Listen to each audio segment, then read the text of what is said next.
Hare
हम लोग मंगलाचरण साथ में मिलकर करते हैं।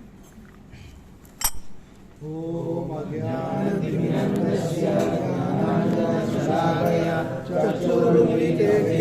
तस्मै श्री गुरवे नमः। नारायणं नमस्कृत्यं नरं चैव नरोत्तमं देवीं सरस्वतीं व्यासं ततो जयमुदीरये।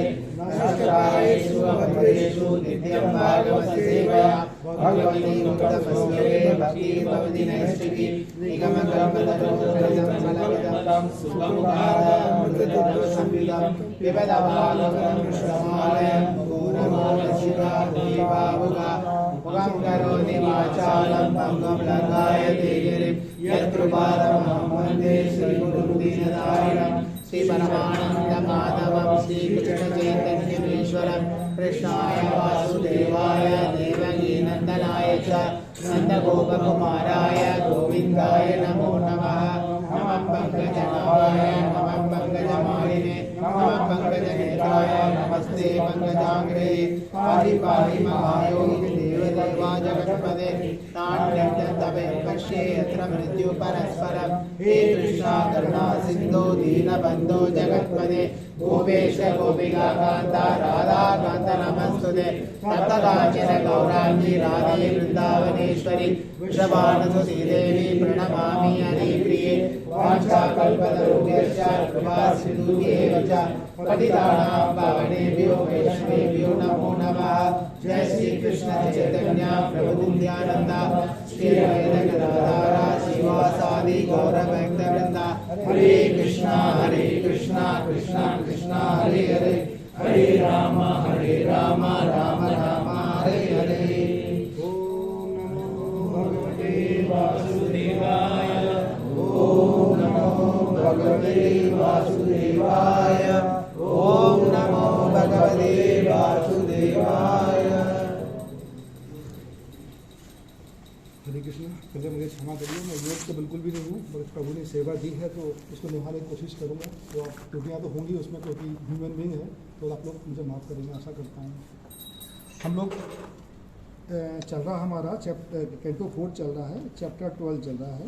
और एक्चुअल में पिछले महीने 17 तारीख को सिपाला माता जी क्लास ले रही थी, तो उन्होंने कहा था कि मैं 1 से 9 तक पूरा पढ़ देती हूँ, क्योंकि एक थीम थी वो, बट समय का अभाव की वजह से पूरा हो नहीं पाया। वो आज तारीख कितनी हो गई, 22 हो गई ना, 22 तारीख हो गई, वो अभी तक चल ही रहा है। वो अब जाके वो ख़त्म होगा वाला थीम। तो 8वां 9वां श्लोका मैं आज पढ़ने जा रहा हूँ, क्योंकि वो समय ख़त्म होना था, माता जी ख़त्म करना चाहती थी पर हो नहीं पाया वो। तो थीम वही चल रही है। और हुआ क्या कि पिछले हफ्ते श्रीपति प्रभु आए नहीं आज हमारे बीच में, जो पिछली क्लास यहाँ हुई थी ना, उन्होंने सारा कुछ बोल दिया। उन्होंने 8वां 9वां का भी बोल डाला उन्होंने। अब मैं कोशिश करूँगा थोड़ा बहुत उसमें से निकालने का कोशिश करूँगा बोलने के लिए, तो मुझे माफ़ करिएगा, क्योंकि वो रिपीट ही होगा बहुत कुछ उसमें से। हरे कृष्ण।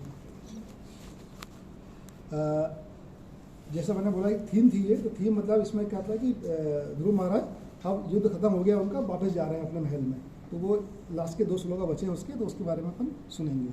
तो पहले मैं एक बार श्लोका बोलता हूँ, उसके बाद फिर आप लोग साथ में रिपीट करिएगा मेरे साथ। मैत्रेय उवाच। मैत्रेय उवाच। एक बार मैं बोल लेता हूँ, फिर आप लोग रिपीट करें। मैत्रेय उवाच सा राजराजेन वराय चोदितो ध्रुवो महाभागवतो महामतिः हरौ सा बवरे अचलितां स्मृतिं यया तरत्य अतनेन दुरत्यं तमः। अब आप लोग रिपीट करना। मैत्रेय उवाच सा राजराजेन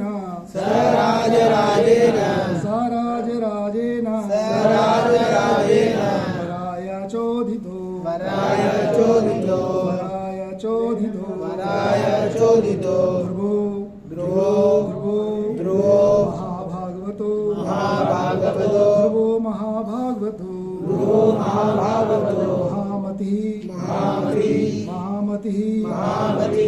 ध्रुवो महाभागवतो महामतिः ध्रुवो महाभागवतो महामतिः हरौ सा बवरे अचलितां स्मृतिं यया हरौ सा बवरे अचलितां स्मृतिं यया तरति अयतनेन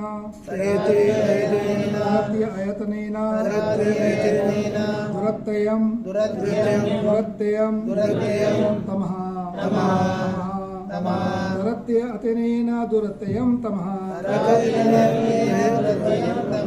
मैत्रेय उवाच सा राजराजेन वराय चोदितो ध्रुवो महाभागवतो महामतिः हरौ सा बवरे अचलितां स्मृतिं यया अयतनेन दुरत्यं तमः। मैत्रेय उवाच सा राजराजेन वराय चोदितो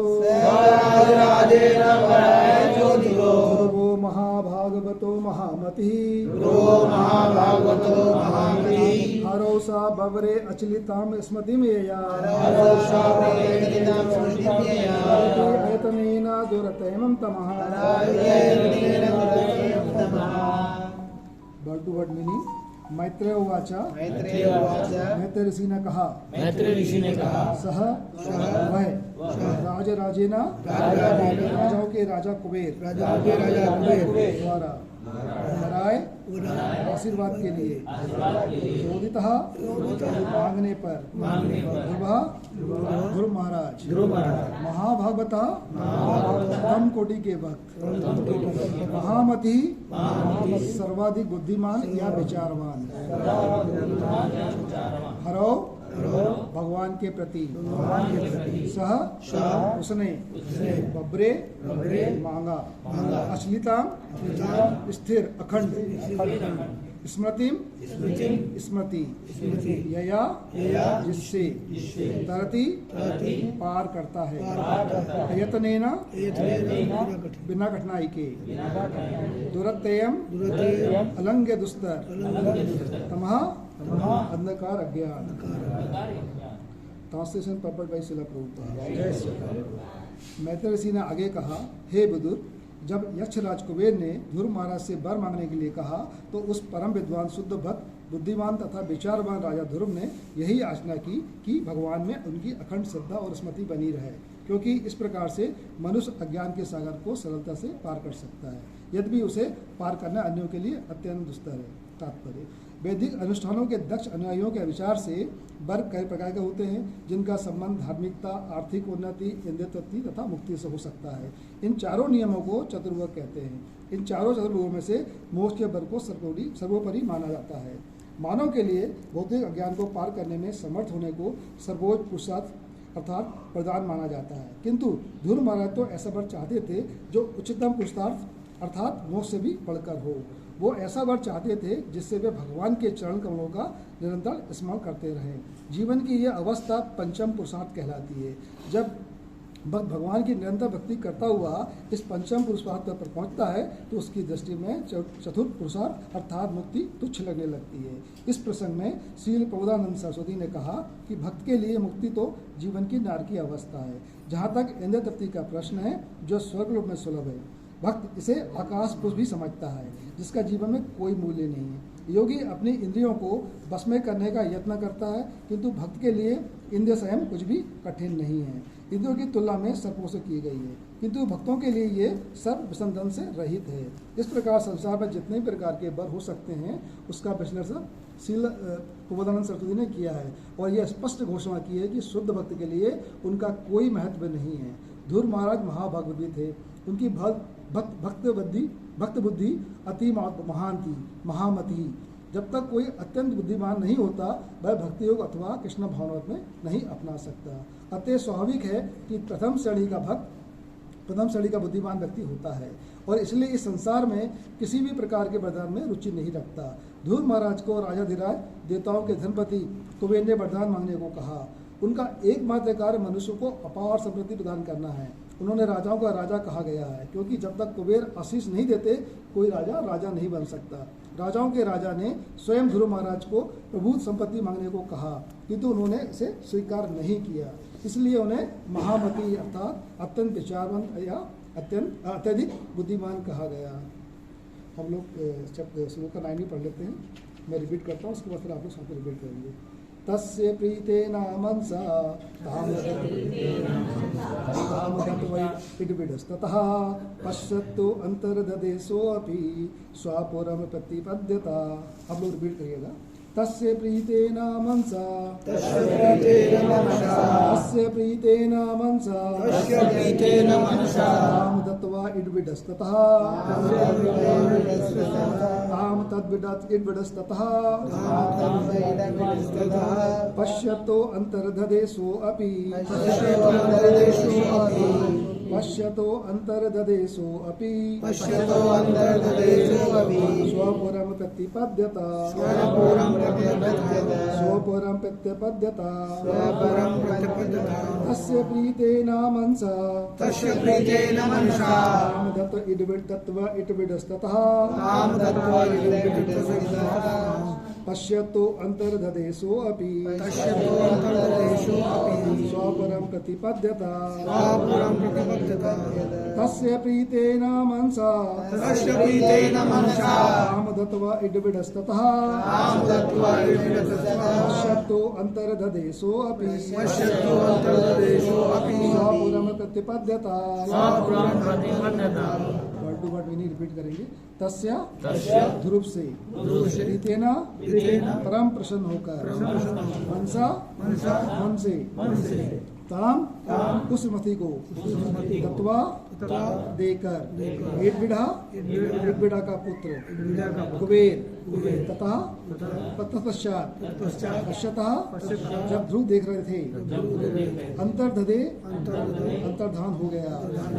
सा वह अपि भी स्वापुरम अपनी पुरी को प्रत्यपद्यता वापस चला गया। Translation पर्पट bye Srila Prabhupada. इड्विडा के पुत्र कुबेर अत्यधिक प्रसन्न हुए। उन्होंने प्रसन्नतापूर्वक ध्रुव महाराज को मनचाहा वरदान दिया। तत्पश्चात वे ध्रुव को देखते देखते से अंतर्धान हो गए और ध्रुव महाराज अपनी राजधानी वापस चले गए। तात्पर्य, इड्विडा का पुत्र कुबेर महाराज ध्रुव पर इसलिए अधिक प्रसन्न था क्योंकि उन्होंने भोग के योग कोई भौतिक वस्तु नहीं मांगी। कुबेर देवताओं में से एक है, अतः कोई ये तर्क कर सकता है कि ध्रुव महाराज ने किसी देवता से क्यों वरदान लिया। उसका उत्तर यही है कि वैष्णव के लिए देवता से ऐसा वरदान प्राप्त करने में कोई बंधन नहीं जो कृष्ण चेतना को बढ़ाने वाला हो। उदाहरण, गोपी ने देवी कार्तिकेय की पूजा की थी, किंतु उन्होंने उनसे एकमात्र यही आशीर्वाद मांगा कि पति के रूप में उन्हें कृष्ण प्राप्त हो। कोई भी वैष्णव देवताओं से अपना भगवान से किसी प्रकार का वर मांगने का इच्छुक नहीं रहता। भागवत में कहा गया है कि परम पुरुष द्वारा मुक्ति प्रदान की जा सकती है, किंतु यदि भगवान द्वारा मुक्ति भी प्रदान की जाए तो भक्त उसे अस्वीकार कर देता है। ध्रुव महाराज ने कुबेर से मुक्ति नहीं मांगी जिसमें वैकुंठ लोक जाना होता है। उन्होंने केवल इतना ही याचना की कि वैकुंठ या लोक में जहाँ भी रहें भगवान का सदैव स्मरण करते रहें। वैष्णव सदा सबों का सम्मान करता है, अतः जब कुबेर ने उन्हें आशीर्वाद दिया तो उन्होंने उसे अस्वीकार नहीं किया, किंतु वे ऐसी वस्तु मानना चाहते थे जो कृष्ण चेतना को अवसर करने में सहायक हो।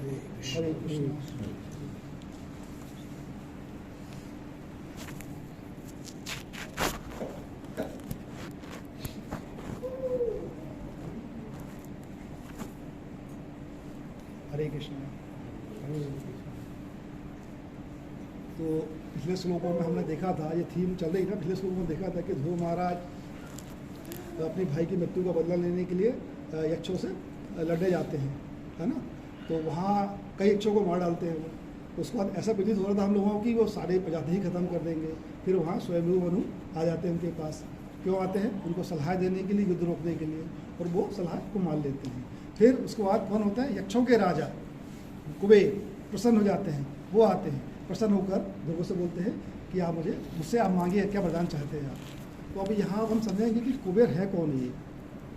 कुबेर का अभी श्लोका में इनका नाम आया, उनकी माता का नाम क्या आया अभी? इडबिडा। उनकी माता का नाम है इडबिडा। तो इनका जिक्र कुबेर कौन है? इडबिडा के पुत्र हैं, तो क्लियर हो गया। तो ये क्या है ना, ब्रह्मा जी के मानस पुत्र पुलस्त्य ऋषि, उनके वंश में इनका नाम आता है इडबिडा माता का। और वाल्मीकि रामायण में ये इनका उल्लेख है, विवरण है। जिन लोगों ने रामायण पढ़ी होगी उनको मालूम होगा कि इडबिडा कौन है, और उनका वंशज का पूरे डिटेल आती है उसमें। तो ये पुलस्त्य ऋषि जो थे, उनका पुत्र का नाम था विशर्वा, उनके पुत्र का नाम था। विशर्वा का विवाह हुआ इनसे, इधर माता इडबिडा से हुआ था। और उनकी दूसरी पत्नी का नाम था कैकशी, सुना होगा ना। तो इनकी जो पहली पत्नी है ना, इडबिडा का पुत्र का नाम था वैशरवान उनका नाम, पुत्र का नाम था। और दूसरी पत्नी जो कैकशी थी, उनके पुत्र के नाम क्या है? हाँ, और 3 लोग हैं ना, 3 बच्चे ना उनके। हाँ, उनके 3 पुत्र थे उनके, रावण, कुंभकर्ण, विभीषण, ठीक है ना। तो ये वैशरवान जो है ना, अब इनके पिता बहुत बड़े ऋषि मुनि थे विशर्वा। इनके पद चिन्हों पर चलते हुए 1000 वर्ष क्या करते हैं, वो कठिन तपस्या करते हैं। क्यों करते हैं? कि ब्रह्मा जी को प्रसन्न कर पाए ताकि। तो 1000 वर्ष के बाद ब्रह्मा जी आकर प्रसन्न हो जाते हैं। फिर उनको आके वरदान देते हैं। वरदान क्या देते हैं? धनपति कुबेर का, है ना। धनपति साथ साथ वरदान तो दिया, साथ साथ उनको क्या उपहार स्वरूप देते हैं? पुष्पक विमान। वो भी हम लोगों ने सुना हुआ है, पुष्पक विमान, वो उपहार स्वरूप देते हैं। और शास्त्रों में इसके बारे में लिखा गया है कि जो पुष्पक विमान है अत्यधिक आधुनिक था, ये अत्यधिक अद्भुत था ये, ठीक है। और ये सबसे बड़ी खासियत इसकी थी कि इसको डीजल, पेट्रोल, गैस कुछ नहीं लगती थी। ये मन की गति से चलता था। जैसे वो परशुराम का फरसा है ना, मन की गति से चलता है, वैसे ये मन की गति से चलता था। और हम सोच सकते हैं कि हम लोग बड़ी बड़ी बातें करते हैं, हम मॉडर्न युग में जी रहे हैं, हमारे यह विमान तो ऐसे वैसे, मतलब इसके सामने कुछ भी नहीं, हमारे विमान कुछ भी नहीं ठहरते हैं, इतना आधुनिक था ये। बट हम फिर भी बड़ा घमंड करते हैं अपने आप में। हम सोचते हैं कि वो ज़माने में वैदिक काल में क्या था, लोग भूखे मर रहे थे, खाने पीने कुछ नहीं था। तो ये हम लोगों की गलतफहमी है ना। ये सब कुछ होते हुए भी इतना आधुनिक था वो, आज के विमान में उसको पूरा नहीं पा रहा है। और इसके अलावा पुष्पक विमान जो था वो, उसमें कितने भी लोग बैठ सकते थे।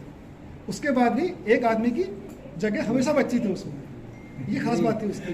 अभी हम छोटी सी कार की बात कर लें, अभी छोटी नहीं बड़ी सी कार की बात कर लें, 5 आदमी के बाद 6ठा आदमी बैठा लो आप। आज देखा हम लोगों ने क्या हुआ हालत, तो 5 से 6ठा आदमी नहीं बैठ पाता मुश्किल से। तो ऐसी हालत होती है। तो उस विमान की ये स्थिति थी कि अब जितने बैठा लो आप, उसके बाद भी एक ही जगह बचती थी। तो इस प्रकार हम देख सकते हैं कि वो अपना वैशरवान आगे जाकर किससे? धनपति कुबेर के नाम से प्रसिद्ध हुए, है कि नहीं। और फिर वो लंका पे जाकर राज करने लगे। लंका में जाकर राज करने लगे तो वो रावण ने आके उनको भगा दिया वहाँ से, और उनका पुष्पक विमान भी कब्जा कर लिया उन्होंने। हरे कृष्ण, 1 मिनट। तो अब इस श्लोक में महत्वमुनि क्या बता रहे हैं कि कुबेर जी आते हैं और प्रसन्न होकर उनको ध्रुव महाराज को आशीर्वाद वरदान मांगने के लिए बोलते हैं। तो ध्रुव महाराज ने क्या मांगा, महत्वमुनि बता रहे हैं कि क्या मांगा उन्होंने यहाँ पर, ठीक है। ध्रुव महाराज तो कौन है? महाभक्त है ना, कि महाभक्त बताया ना उनको, महाभक्ता बोला गया ना, तो महाभक्त है, शुद्ध भक्त है भगवान के। तो उनकी भौतिक अभिलाषा के चलते पहले ही उन्होंने ब्रह्मा जी से बड़ा राज्य मांगा था उन्होंने, है ना। उसके चलते उन्होंने भगवान की भक्ति करी। भगवान जब प्रसन्न हुए, भगवान ने दर्शन दिए। जब भगवान ने जैसे उनको दर्शन दिए, तब उनको अपनी गिलानी हुई कि मैं तो, जैसे प्रभु ने पिछली बार बोला था कि मैं तो कांच के टुकड़े मांग रहा था, भगवान तो मुझे हीरा देने को तैयार थे।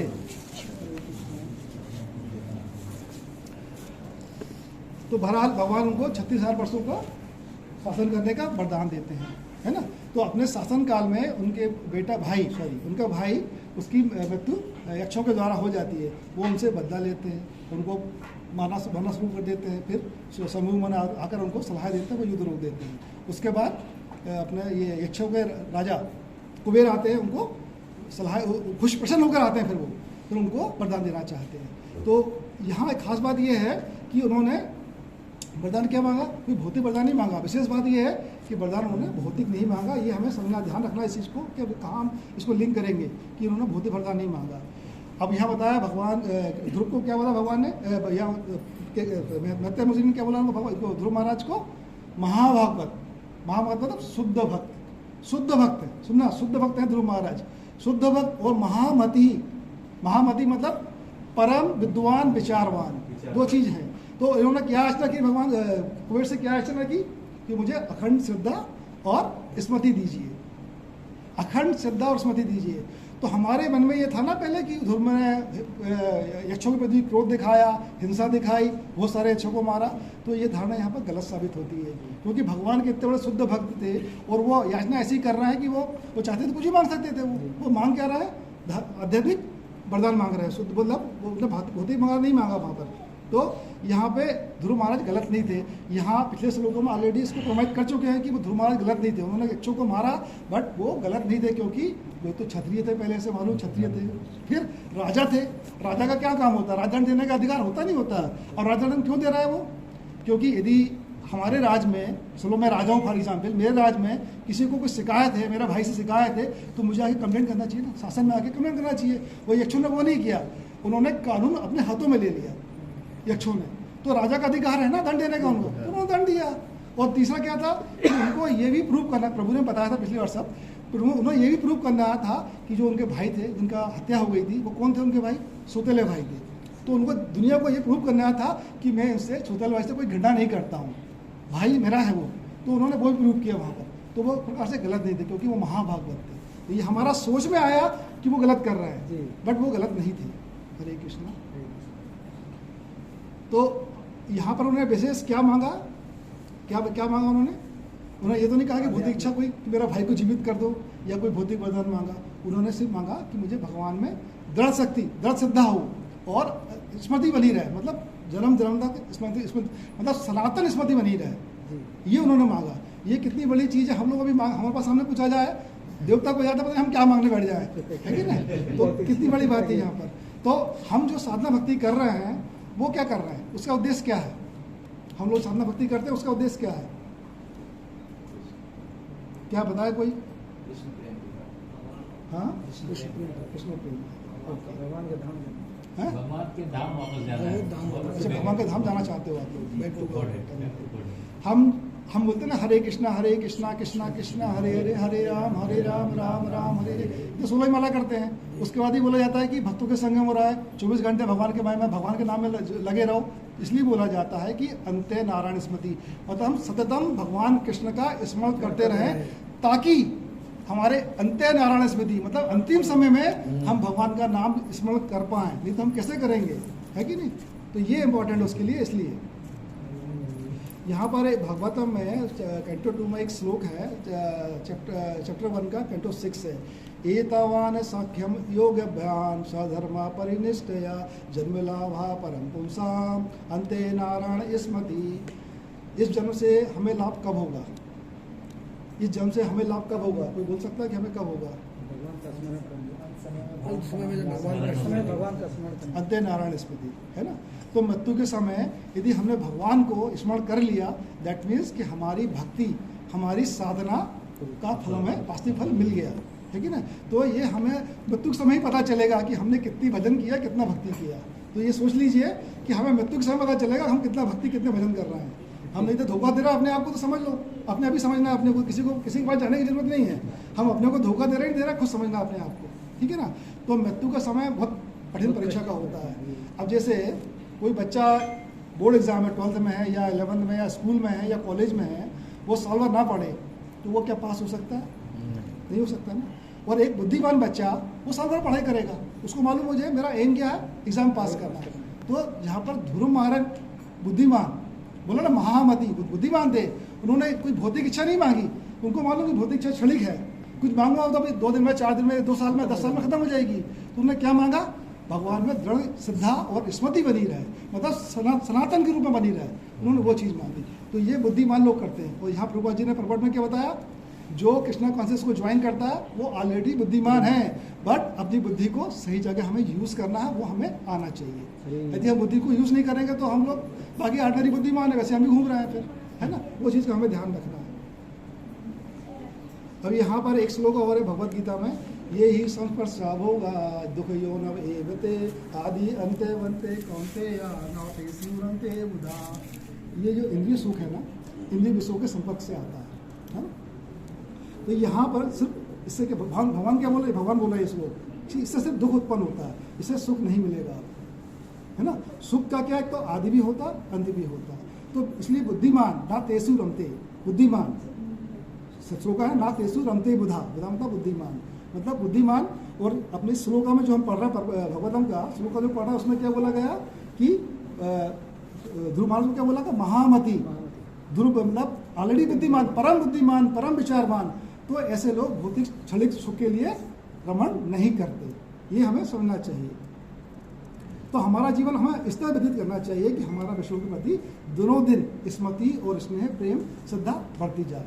इस प्रकार से हम लोगों को अपना जीवन व्यतीत करना चाहिए। सोचिए, जैसा मैंने पिछले बोला, अगर हमारे सामने धनपति कुबेर आ जाए, हम क्या मांगेंगे? हम उनसे शुद्ध भक्ति मांगेंगे या कि अपार धन ऐश्वर्य मांगेंगे? ऐसी देवी देवता हमारे सामने आ जाए, हम शुद्ध भक्ति मांगेंगे उनसे कि भौतिक अभिलाषा पूरी करेंगे उनसे मांगकर? तो बताइए, ऐसा है ना। तो हमने हमारे समाज में देखते हैं ना, समाज में हम लोग देखते हैं बहुत देवी देवताओं के लोग आराधना करते हैं, उपासना करते नहीं करते हैं। तो वो क्या, उनके मन में भौतिक भोगने की इच्छा है। तो ये एक प्रकार से क्या हो गया ना कि देवी देवताओं की आप उपासना कर रहे हो, तो आप यदि भौतिक भोगने की इच्छा है, दैट मीन्स एक प्रकार से क्या होगा, ये बिजनेस हो गया कि मैं हम आपके लिए ये कर रहे हैं, देवी देवता भगवान देवी हम आपके लिए ये कर रहे हैं, आप हमें कुछ दीजिए। तो ये तो भौतिक हो गया। और भक्ति जो शब्द है ना, वो भगवान और भक्त के बीच के शब्द है ये। इसमें कोई भगवान का मतलब वो कहते हैं स्वार्थ नहीं होता, कोई निकल निस्वार्थ होती है। इसमें से भक्त का एक ही उद्देश्य होता है कि भगवान को तुष्ट करना। ये फर्क है हमारा, वो देवी देवताओं की उपासना करना और भगवान की भक्ति करने में ये फर्क है। हरे कृष्णा। लेकिन श्लोक पर्पट में भी आया था। अब यहाँ पर कोई ये तर्क कर सकता है कि ध्रुव महाराज तो भगवान के शुद्ध भक्त थे, तो फिर वो वरदान लेने की क्या जरूरत पड़ गई उनको, है कि नहीं? वरदान लेने की क्या जरूरत पड़ी, क्योंकि वो तो देवता है कुबेर महाराज, देवता, उनसे वरदान लेने की जरूरत नहीं थी, पर उन्होंने वरदान लिया। तो यहाँ कहने की बात यह है कि ध्रुव महाराज कुबेर के पास तो नहीं गए थे कुबेर के पास, वो तो युद्ध क्षेत्र में थे। कुबेर खुद प्रसन्न हुए, सामने से आए, सामने से आके बोलते कि क्या वरदान चाहिए, मैं आपसे प्रसन्न हुआ, वरदान मांगिए यार, ठीक है। तो वो राजाओं के राजा हैं, राजाओं को राजा बनाने वाले, राजाओं को धन देने वाले, सभी को धन देने वाले, तो उनका सम्मान करना भी जरूरी है। तो ध्रुव महाराज ने क्या मांगा, फिर क्या मांगा उन्होंने? आध्यात्मिक वरदान मांगा, ना कि भौतिक वरदान मांगा। आध्यात्मिक वरदान क्या मांगा उन्होंने कि भगवान में दृढ़ श्रद्धा बनी रहे और सनातन रूप से में स्मृति हमारी बनी रहे, ये उन्होंने मांगा। तो यहाँ पर कुबेर महान जो देवी देवता हैं, तो कुबेर का तो हम समझ कि राजाओं के राजा महान देवता हैं। तो जो देवी देवता हैं, जो उनका भी हमको सम्मान करना जरूरी है ना। बट हमको मांगना क्या, वो हमको सीखना चाहिए, क्योंकि उनका स्थान हम लोगों से ऊपर है कि नहीं? हमारे लेवल के तो नहीं है देवी देवता, है ना। उनका स्थान विशिष्ट है। जैसे स्वर्ग में आयु कितने वर्ष की होती है? 10,000 वर्ष की होती है। हमारी आयु कितनी? 100। तो आयु अंदर है कि नहीं है? और उनसे कोई दुर्गंध, गंध, मल मूत्र और पसीना कुछ नहीं आता, हम सब कुछ करते हैं। तो कितना फर्क है हमारे उसके बीच में। तो उनका स्थान हमसे बहुत ऊपर है उनका। और वो क्या है? मिश्रित भक्त भगवान के, मिश्रित भक्त। तो उनको भगवान ने अपने राज में उनको कार्य सौंपा है शासन करने का। एक प्रकार से वो भगवान की वो सहायता कर रहे हैं, सहयोग कर रहे हैं भक्त लोग, तो देवता लोग। तो उनका कभी हमको अपमान कभी नहीं करना चाहिए, उनका सम्मान करना चाहिए। बट हमें ये मालूम होना चाहिए कि हमें उनसे क्या मांगना। बीइंग ए भक्त, हम लोग भक्त यदि अपने आप को कहते हैं, तो हमें मालूम होना चाहिए हमसे देवी देवता हमारे सामने आ जाए तो हमें क्या मांगना, वो हमें मालूम होना चाहिए। तो ये देवी देवता स्वर्ग में ना अलग अलग प्रकार का भोग कर रहे हैं। वो स्वर्ग में भोग योनि होती है, और हम कलयुग में नहीं, पृथ्वी लोक में क्या कर रहे हैं? कर्म योनि है हमारी, हम कर्म कर रहे हैं। हम इसका जो फल है ना, स्वर्ग में जाके हम लोग भोगेंगे। हम यदि पायस या पुण्य काम जो करेंगे, जो इकट्ठा होगा हमारा, हम स्वर्ग में जाकर उसको यूज कर पाएंगे, भोग पाएंगे। तो यहाँ हम सिर्फ कर्म नहीं करना, हमें ये मत बोलना कि हम यहाँ भोगना। जैसे देवी देवता की जो पूजा करते हैं, वो एक इच्छा रख के करते हैं ना कि हमें मिले कुछ, तो वो सोच के बिल्कुल नहीं करना। हमें यहाँ कर्म ही करना है, हमें कर्म ही करना। हम लोग क्या भगवान के क्या है यहाँ पर? सेवक हैं, हमें कर्म ही करना, उसके अलावा कुछ सोचना ही नहीं है। बाकी भगवान जो दे रहा है भगवान दे रहा है, हमें सिर्फ कर्म करना है। तो श्रीपाल जी हम बता रहे हैं कि वैष्णव के लिए देवता से ऐसा बद करने में कोई बंधन नहीं है, बशर्ते वो कृष्ण भावना को जागृत करने वाला, आगे बढ़ाने वाला हो। तो उन्होंने एक उदाहरण भी दिया कि जो गोपियाँ थी वृंदावन में, वो क्या किसकी उपासना कर रही थी? वो कात्यायनी देवी की उपासना कर रही थी। कात्यायनी देवी की उपासना क्यों कर रही थी? वो भक्ति के लिए, कृष्ण के प्रभु बोले पर कृष्ण को पति के रूप में चाहती थी, तो वो उसमें तो कृष्ण भक्ति चाहती थी ना वो, तो इसमें तो बहुत ही कुछ वरदान नहीं मांगा उन्होंने। वो गोपियों ने भी मतलब यदि कोई बोले कि गोपियाँ तो कर रही थी देवी की पूजा, तो गोपी मांग क्या रही वो इंपॉर्टेंट है हमारे लिए। गोपी मांग रही है कृष्ण भक्ति मांग रही है, तो वो गलत नहीं है। हमें भी अपने जीवन में वही करना है। कई बार क्या होता है कि अपन से इंडिया जाते हैं ना, तो अब परिवार तो सारे इस्कॉन में तो जुड़ के नहीं गए, हरे कृष्णा में तो नहीं आ गए, तो वो अभी भी देवी देवता जैसे पहले अपन थे छोटे छोटे, ये मंदिर ये बढ़िया, ये मंदिर बढ़िया में चल रहा, अपने को ये देवता की पूजा करनी। अभी घर वाले पीछे पड़ते हैं जाके अपन जाओगे ना कि जाओ, तो अपने को ये मालूम होना चाहिए वहाँ जाकर मांगना क्या है। अपने को वहाँ जाके धन ही मांगना है या शिक्षा नहीं मांगनी है। अपने को वो शिक्षा मांगनी है जो हमको सनातन रूप से हो, जो कि भौतिक ना हो, जो टेम्पररी ना हो कि 2 महीने में, 6 महीने में, 1 साल में खत्म हो जाए। हमें वो चीज़ मांगनी कि सनातन रहे। हरे कृष्ण।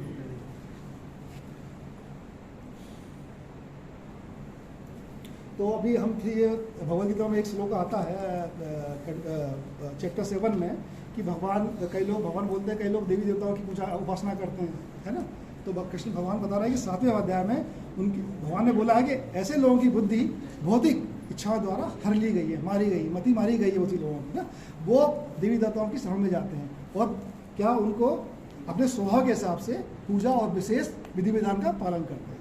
ये कौन लोग करते हैं? जिनकी मति मारी गई है। तो फिर यहाँ पर उन्होंने क्या बताया, और जो जिससे कलमश पूरे खत्म हो गए हैं वो क्या होता, वो भगवान की शरण में जाता है और भगवान की सेवा करता है। तो स्वभाव है। अभी हम कैसे हैं, हमारा कलमश धुला नहीं है। जब तक आपका कलमश धुलना नहीं जाएगा ना, तब तक समझना अपने आप को अभक्त। तो हम लोग अभी अभक्त हैं, हम लोग भक्त नहीं बन गए, हम भक्त बनने की प्रैक्टिस कर रहे हैं। इसलिए बार बार बोला जाता है कि हम भक्त बनने की प्रैक्टिस कर रहे हैं। हम भक्त कोई नहीं है अभी, हम अभक्त ही हैं। बट हमको बदलना है, हमको अपने हृदय को साफ करना है। वो हृदय कैसे साफ करते हैं? विष्णु महामंत्र का जाप करते हैं, उनकी सेवा करते हैं, 4 नियमों का पालन करते हैं। अभी हमारा हृदय कैसा है? धूल से दूषित है कि नहीं? धूल से दूषित है। मतलब अभी हम कुछ लोग बोलेंगे ना, हम मंदिर सालों से आ रहे हैं, जा रहे हैं, अगरबत्ती लगाते हैं, भगवान दिखाई नहीं देते हमें, बोलेंगे ना दिखाई देते। कैसे दिखाई देंगे?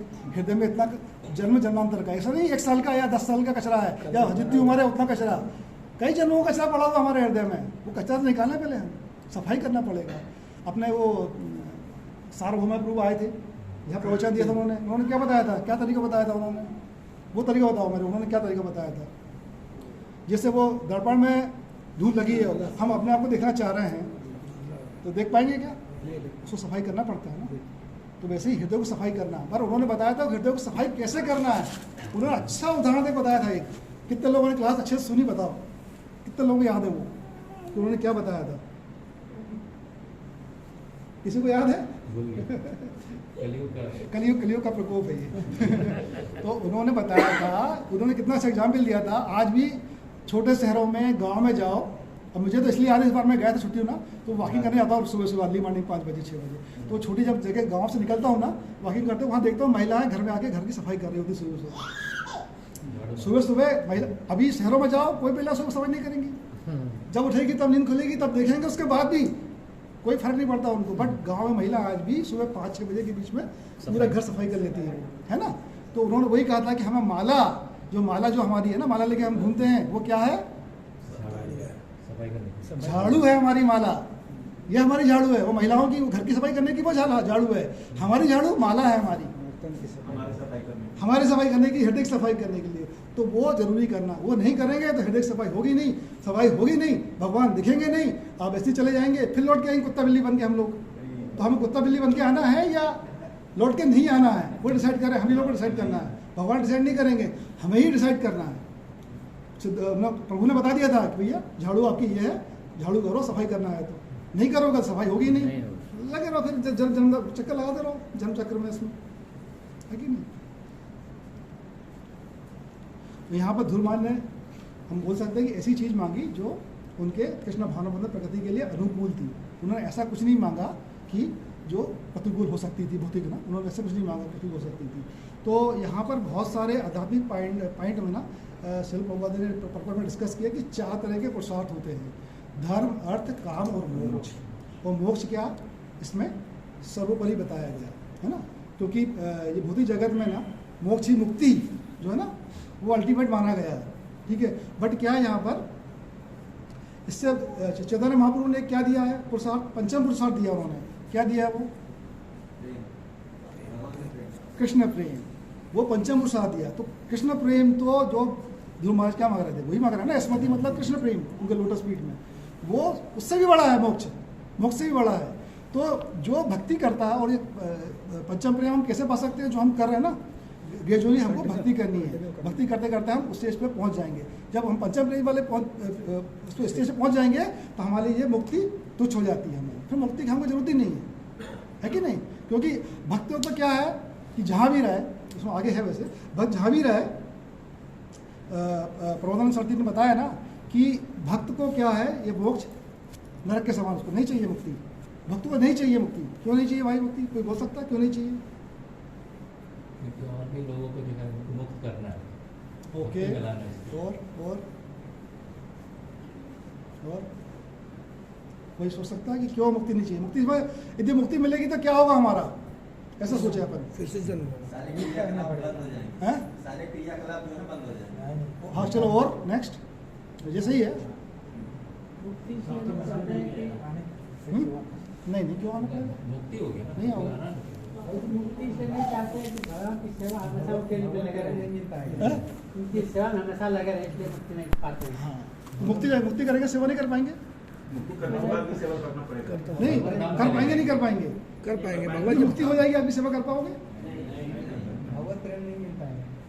नहीं, भगवान क्यों नहीं मिलेगा? भगवान है, के भगवान है, मगर आप सेवा नहीं कर पाओगे वहाँ। क्यों नहीं कर पाओगे? कारण है, मुक्ति आपको कितनी तरह की मुक्ति होती है। मुक्ति मतलब आप भगवान में मर्ज हो गए, भगवान में मिल गए भगवान में, अब आप भगवान की सेवा कैसे करोगे? वहाँ भगवान की सेवा नहीं कर पा रहे हो आप, ब्रह्मज्योति में इसलिए ब्रह्मज्योति में लीन हो गए ना आप। भगवान में मिल गए, भगवान के सही में चले गए अंदर। आप कैसे सेवा करोगे भगवान की आप? इसलिए भक्त जो है ना, शुद्ध भक्त है ना, वो कभी नहीं चाहता मुक्ति।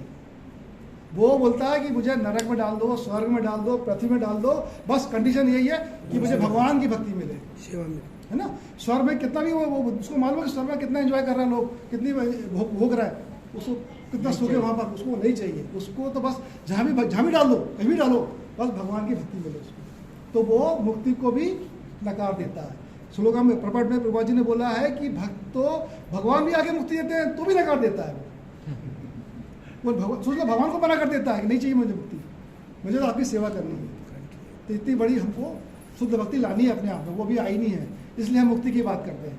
अभी हम नॉर्मली ये बात करते हैं ना, मुक्ति चाहिए, मुक्ति चाहिए। हमको मुक्ति से ऊपर उठना है, हमको शुद्ध भक्त बनना, क्योंकि प्रेम चाहिए हमको। प्रेम प्रेम प्रेम नहीं मिलेगा तो आनंद है क्या कहीं? वहाँ आनंद नहीं है ना, यही बात है। जहाँ मुक्ति मिलती ना वहाँ आपको आनंद नहीं है। आप चले तो गए वहाँ, आपको आनंद नहीं है। आनंद जब तक भगवान का, जो इसलिए गोलक वृंदावन में भगवान के सामने एसोसिएशन नहीं होगा हमारा, आनंद नहीं होगा हमारा। तो कहते हैं ना, मुक्ति तो हमेशा से द्वार पर खड़ी है, रेडी है, बट भक्ति नहीं चाहता, भक्ति नहीं चाहता मुक्ति को, ये हालत है। अब ध्रुव महाराज जैसी परीक्षा हमारी हो सकती है। हमारी तो, हमारे मन में तो मतलब कहते हैं ना, सूक्ष्म रूप से कई सारी भौतिक इच्छाएं है ना। तो ये बहुत कठिन है कि एक निष्ठ रहना या भक्ति में एक प्रकार से भगवान की भक्ति करते रहना बहुत कठिन है। क्योंकि सामने यदि हमारा कुबेर आ जाए, शायद हमारा तो भक्ति से पतन हो जाए, क्योंकि हमारे मन में इतनी सारी इच्छाएं है ना। क्योंकि हम मटेरियल वर्ल्ड में जी रहे हैं, हमारी भक्ति इतनी इच्छा है। तो ध्रुव महाराज हमसे कहीं ऊपर था कि उसने क्या मांगा। हम डेफिनेटली यदि सबके सामने हमारे ध्रुव अकेले में आ जाए कुबेर महाराज, हम डेफिनेटली कुछ और ही मांगेंगे, है कि नहीं? तो उससे हमें ऊपर उठना है। क्यों ऐसा करते हैं हम लोग? क्योंकि हम स्वतंत्र हैं, है ना। हमारी बहुत सारी इच्छाएं है ना, इच्छाएं अपनी स्थिति के हिसाब से हम इच्छा करते हैं, हमारे स्वभाव के साथ इच्छा करते हैं, हमारे संग के हिसाब से इच्छा करते हैं। यदि हमारा भौतिकतावादी के संग है, हम क्या इच्छा करेंगे?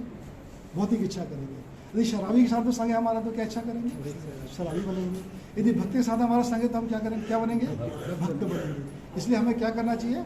शुद्ध भक्त का संग लेना चाहिए ताकि हमारी शुद्ध भक्ति में हमारा उन्नति हो सके।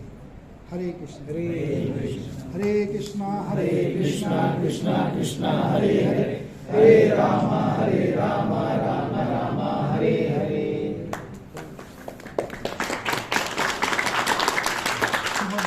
महाराज की जय।